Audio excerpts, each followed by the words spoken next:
घर पर drill machine कैसे बनाते हैं वो देखेंगे।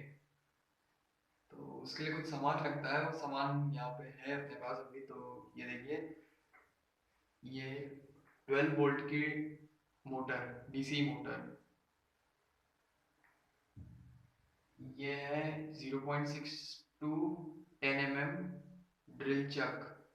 और ये जो आप देख रहे हैं, ये नोजल एक्स्ट्रा अटैच किया गया है ताकि हम ये डीसी मोटर और ये इसको इस तरह से कनेक्ट कर सकें। कनेक्ट करने के बाद ये है की, ड्रिल चक की।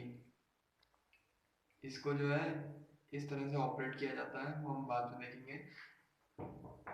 और हमें कनेक्ट करने के लिए गम लगेगा, या फेविक्विक हम कह सकते हैं इसे। ये है मोबाइल चार्जर या बैटरी चार्जर है एक प्रकार का। इसका इनपुट आप देख सकते हैं, 90 to 270 volt to 50 to 60 hertz. और इनपुट है 12 वोल्ट 7 एम्पियर्स एंड आउटपुट है 14 वोल्ट 1 एम्पियर। ये जो एक टाइप का रेक्टिफायर है जो एसी करंट को डीसी में सप्लाई करेगा। और ये कुछ बीड्स हैं, ड्रिल बीड्स। इसको हम होल बनाने के लिए इस्तेमाल करेंगे। और ये पेंचेस प्रकार का है।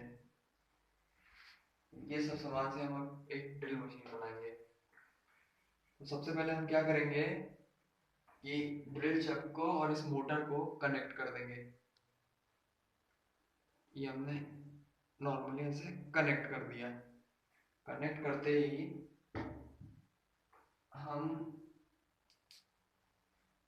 इस पे फेविक्विक लगाएंगे ताकि जॉइंट सॉलिड हो जाए और हिले नहीं। ये हम देखिए फेविक्विक लगा रहे हैं। फेविक्विक के कुछ बूंदे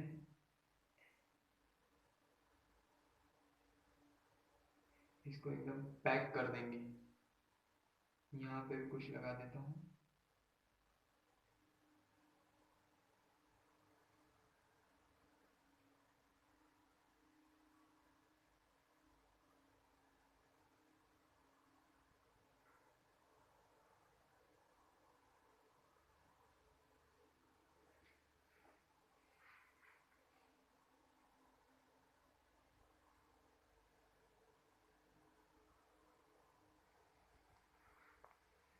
ये हमने फेविक्विक लगा दिया। अब हम इसे सूखने देंगे अच्छी तरह से।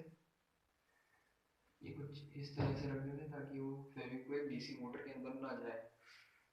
ये हमने ग्लू कैप फिर से लगा दिया है ताकि सूखे नहीं। बस अब उसको सूखने का इंतज़ार करेंगे।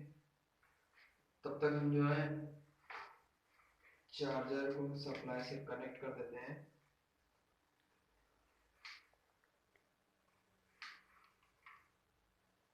एक बात का ध्यान रखें, जितना सप्लाई आप दे रहे हैं उतने ही वोल्ट की डीसी मोटर लाएं।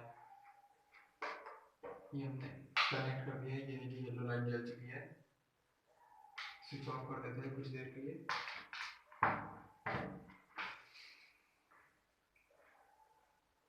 आई थिंक ये सूख चुका है अच्छी तरह से। ये देखिए, आप जैसे देख रहे हैं कि ये ड्रिल घूम रहा है इसके भरोसे। अब हम जो है वो इस मशीन को डायरेक्ट कनेक्ट करेंगे इससे, सप्लाई से। और देखते हैं कि मशीन सही से घूमती है कि नहीं घूमती है।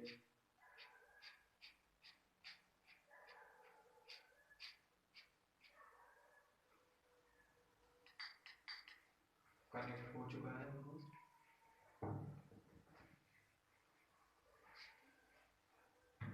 ये जो है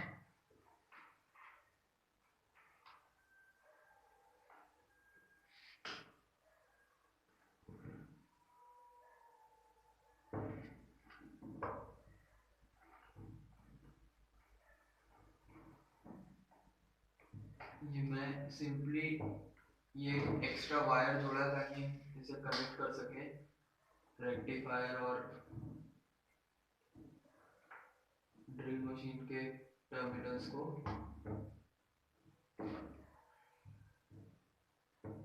ये मैंने कर दिया है, पेंचिस से टाइट करेंगे।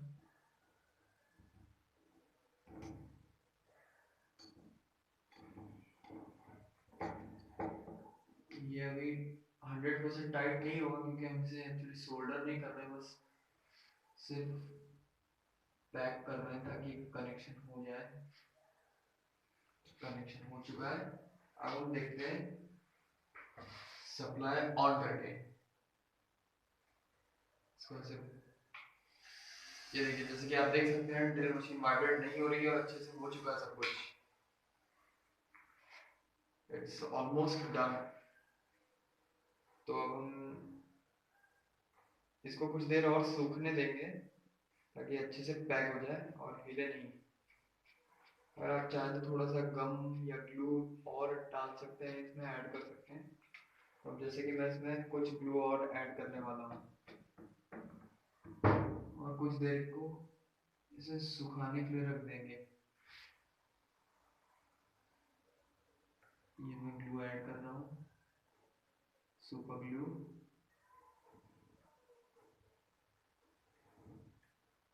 अगर आपको इससे भी स्ट्रॉन्ग एडेसिव मिल जाए तो बहुत अच्छी बात है, उसके लिए ट्राई करें। मुझे एक्चुअली नहीं मिल पाया तो मैं इससे काम चला रहा हूँ।